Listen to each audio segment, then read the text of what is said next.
Hello mga kabungisnis, welcome back again to another vlog. Ito po si Busilak's Diary, hatid ang mukha ng balita. Rekto tayo mga kabungisnis. Ayan, ginagawa pa rin terminal.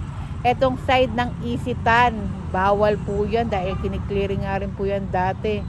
At punta naman tayo dito sa side na to na yung dinaanan natin ang daming mga vendor.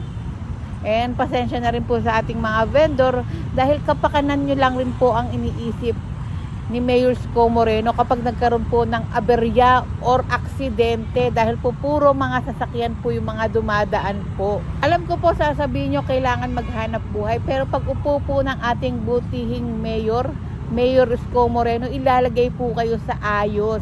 Dahil ang kaligtasan nyo po ang laging una kay Yorme. Ayan, malinis na nga rin po pero may isang nagtitinda. At comment lang kayo mga kabungisnis kung saan tayong lugar pupunta sa susunod para ma-call out natin si Mayor Hani Lacuna na aksyonan po yung lugar na i-comment nyo. Kaya konting tiis na lang mga batang Maynila, Super Yorme is coming!